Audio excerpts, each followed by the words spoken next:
Assalamualaikum warahmatullahi wabarakatuh. Kenalkan, nama saya Muhammad Iqbal Ramadan dari Prodi Sistem Informasi. Pada kesempatan kali ini saya akan mempresentasikan tugas statistika dan probabilitas.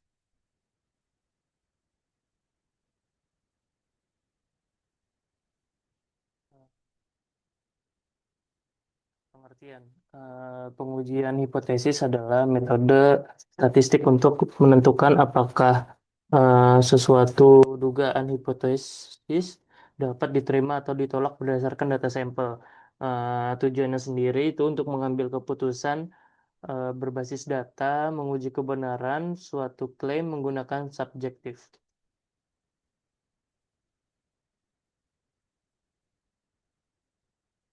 Next, di sini ada jenis pengujian berdasarkan ukuran sampel.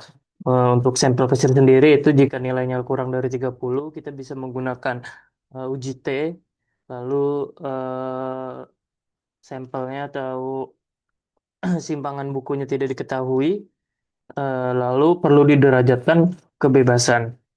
Lalu untuk pengujian sampel besar, jika N-nya lebih dari 30, kita bisa menggunakan uji Z, apa namanya, nilai simpangan buku dianggap cukup akurat mewakili nilai simpangan baku populasi. Itu tidak perlu DF-nya. Next, eh, kita masuk ke sampel kecil uji T menggunakan uji T.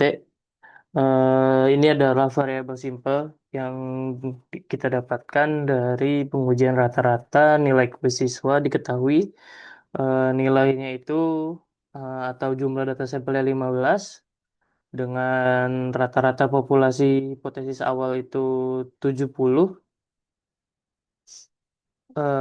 Lalu rata-rata sampelnya itu 71.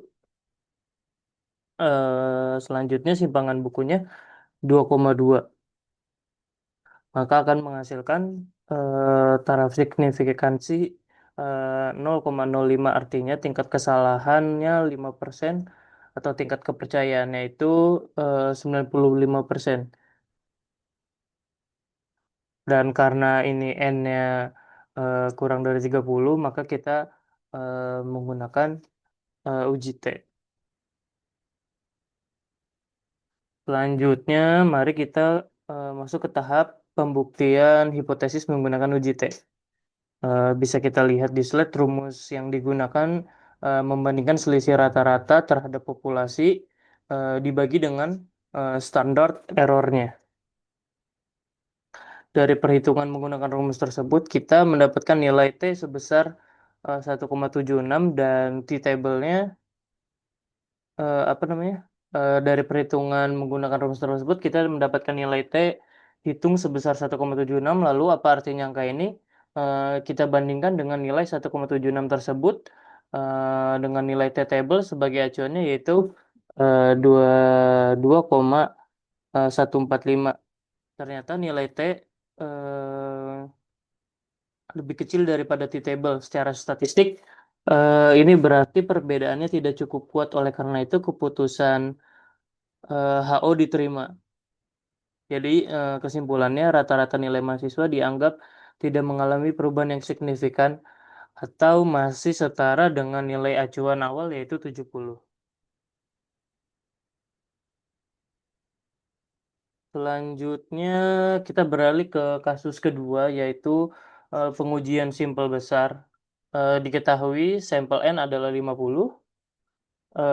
Berdasarkan teorema limit pusat, karena ukurannya sampel lebih dari 30, maka distribusi data diasumsikan menjadi distribusi normal.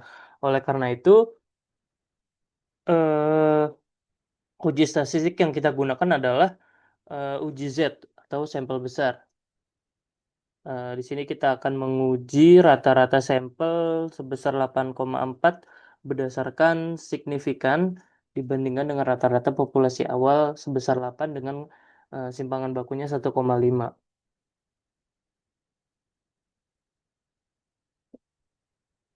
Next, Sekarang kita masuk ke hitungannya. Setelah dimasukkan ke rumus susi Z, rumusnya seperti ini. Kita mendapatkan skor 1,89. Skor ini kita adu dengan standar dari tabel yaitu 1645.